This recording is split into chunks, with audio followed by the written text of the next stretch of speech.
Sa pagkakahuli ng prime suspect kay Kay Devantes na si Samuel Decimo, tiniyak ng National Bureau of Investigation na wala na itong kawala sa kamay ng mga otoridad.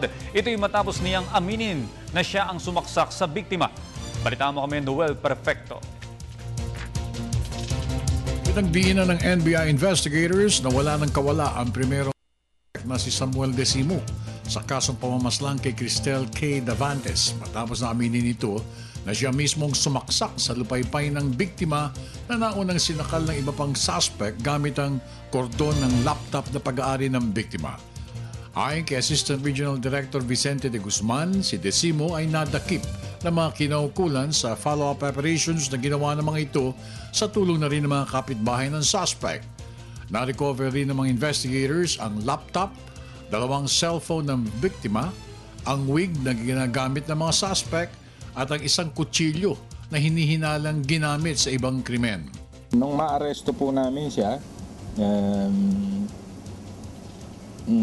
practically, ni-reveal agad niya kung ano ang partisipasyon nila. At etong laptop, etong 2 cellphone, ina-recover namin kung saan nila ibinenta after the incident. Si Decimo ay kasalukuyang kinukunan ng kanyang statement ng kanyang abogado nang abutan ng PTB4 team sa NBI headquarters kasama ang kanyang asawa at ina.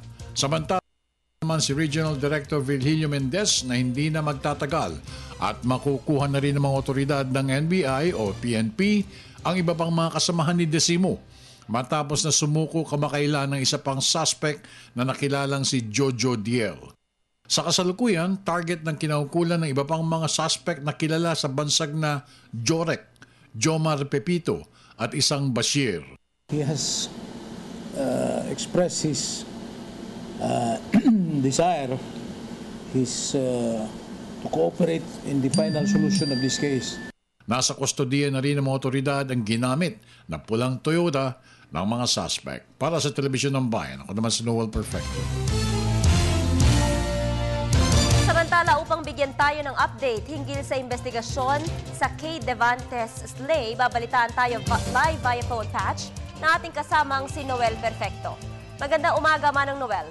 Magandang umaga. Tama ka diyan at patuloy pa rin ang paghahanap ng mga otoridad, partikular ng National Bureau of Investigation sa 3 mga suspects na sina Jorek, a.k.a. Jomar Pepito at a.k.a. Bashir.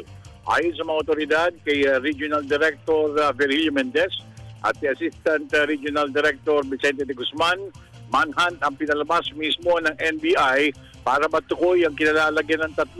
Ito ay base na rin sa inihayag ng mga iba pang suspects na naunang nahuli katulad ni Samuel Decimo.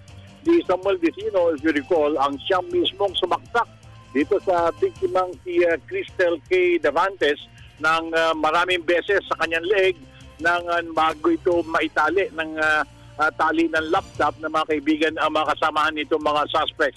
So yun pa rin ang pinaghahanap ngayon, pinagtutukuyan ng mga authorities itong paghahanap sa 3 pang suspects. Dito nga, hindi lang dito sa Metro Manila, pati na rin sa mga karatig lugar ng pinangyarihan ng krimen.